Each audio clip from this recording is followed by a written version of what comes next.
Assalamualaikum warahmatullahi wabarakatuh. Adik-adik, kembali lagi bersama Kak Mia. Nah, kali ini kita akan share tentang politeness and FTS.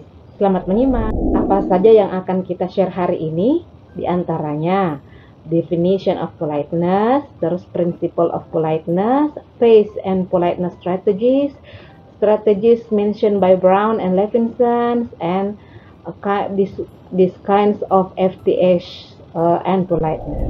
Nah, adik-adik, apakah politeness itu? Politeness is dalam bahasa Indonesia adalah kesopanan. Nah, politeness itu berhubungan dengan behavior ya. Contoh di sini, he always shows a lot of respect towards his superiors. Katanya dia selalu bersikap sopan kepada orang yang lebih tua. Respect itu ya, it's a part of behavior. He always opens door for the ladies.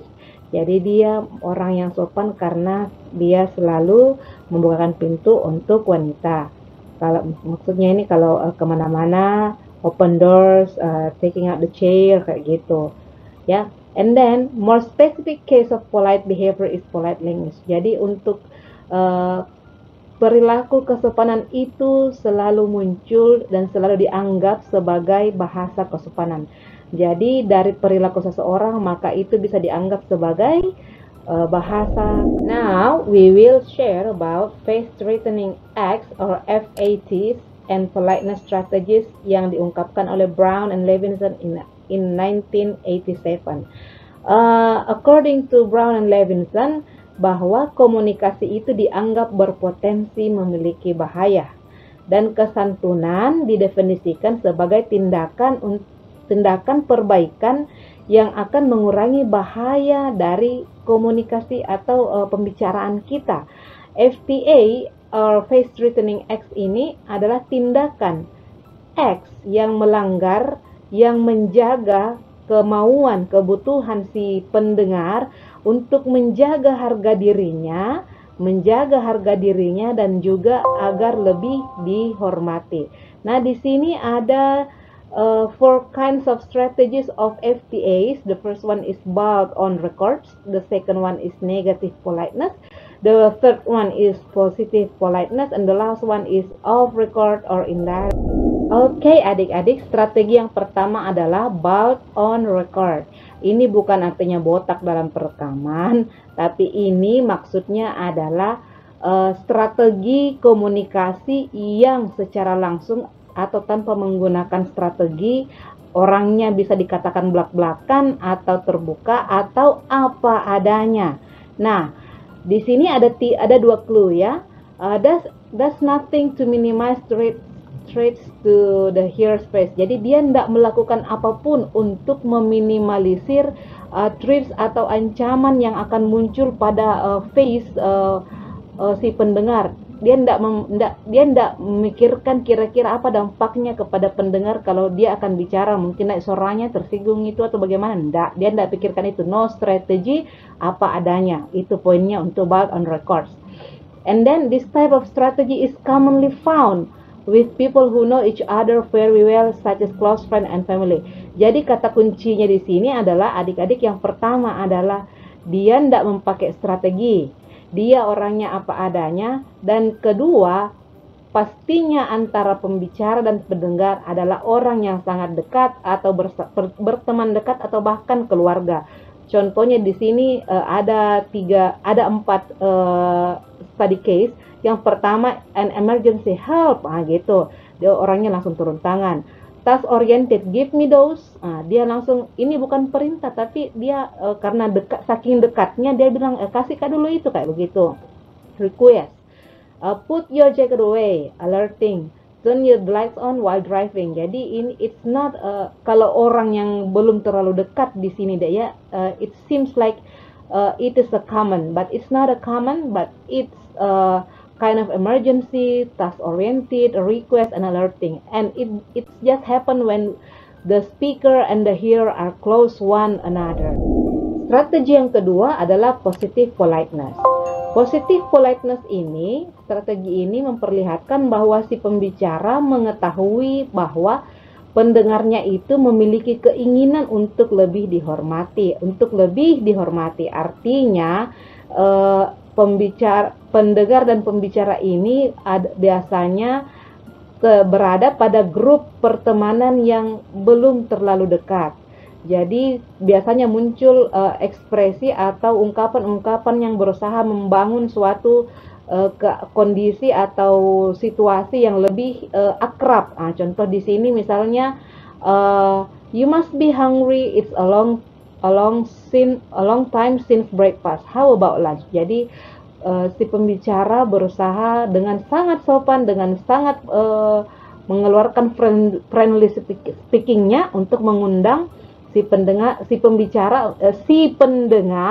untuk makan siang. Yang kedua di sini sangat nampak. What is she? Small? Yes, she's small. Smallest? Not really small. Certainly not really big. Jadi di sini si pembicara dan pendengar berusaha membangun expressing of friendliness, berusaha mengakrabkan situasi, tapi dengan bahasa yang lebih belum terlalu dekat, tapi lebih mengutamakan kesopanan dalam hal menunjukkan rasa hormat atau rasa penghargaan kepada lawan bicaranya. Adik-adik, strategi yang ketiga adalah negative politeness. Negative politeness happen when the speaker knows that he or she with the hearer is not really close. Jadi ada some social distance, ada jarak-jarak sosial antara pendengar dan pembicara. Jadi tidak terlalu dekat hubungannya. Tentu saja untuk melaksanakan strategi ini, pembicara menunjukkan cara bagaimana agar dia tidak mengganggu, agar si pembicara tidak mengganggu kenyamanan si hearer atau pendengar. Contohnya misalnya dia bicara tidak langsung tapi dia mau minta tolong. I'm looking for a pen. Jadi dia niatnya mau pinjam pulpen atau cari pulpen. Jadi dia I'm looking for a pen. Secara tidak langsung dia memberitahukan kepada si pendengar bahwa ada pulpen tak, pinjam kak, seperti itu.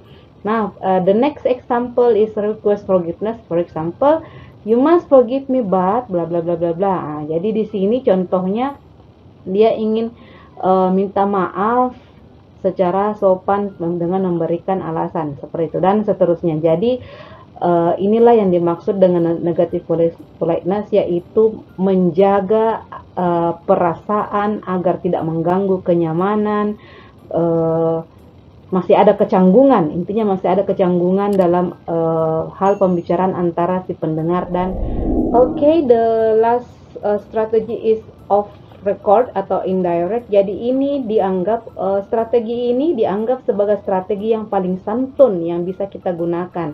Kenapa? Karena pada strategi ini si pembicara menggunakan kalimat yang tidak langsung untuk mengekspresikan suatu hal kepada pembicaranya. Jadi si pembicara ini trying to avoid direct FTA. Jadi pembicara ini berusaha menghindari face threatening act atau tindakan yang merusak suasana mood si pendengar pada saat terjadinya conversation. Di sini contohnya memberikan clue atau hint. It's cold in here. Nah, kayak dingin. Mungkin dia minta jacket atau minta dikasih mati AC-nya dan seterusnya. Jadi inilah contoh-contoh untuk off record.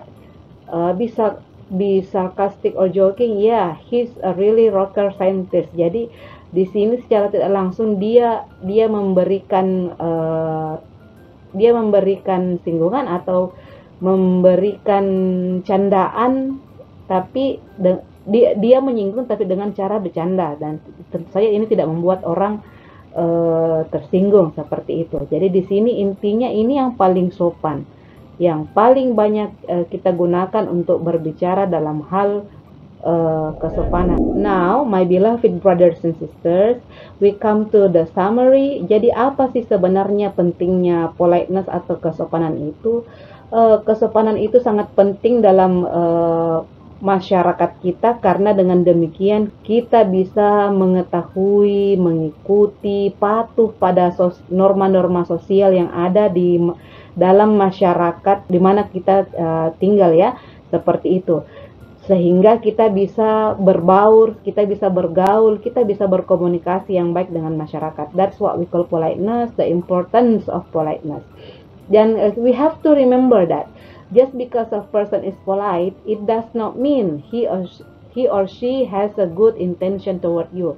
Jadi sebagai reminder adik-adik bahwa jangan selalu berpikir bahwa orang yang sopan memiliki keinginan atau niat yang baik kepada kita. Ya, jadi tidak selamanya, bahasa sederhananya, tidak selamanya orang sopan itu punya niat baik sama kita. Hati manusia cuman Allah yang tahu. Jadi this is the conclusion of this reminder. So please be polite when you speak with others. Moreover, it is older than you. That's the summary for today.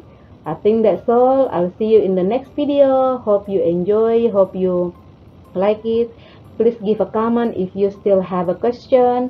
I welcome it all. I welcome them all. I think that's all. I'll see you next video. Assalamualaikum warahmatullahi wabarakatuh.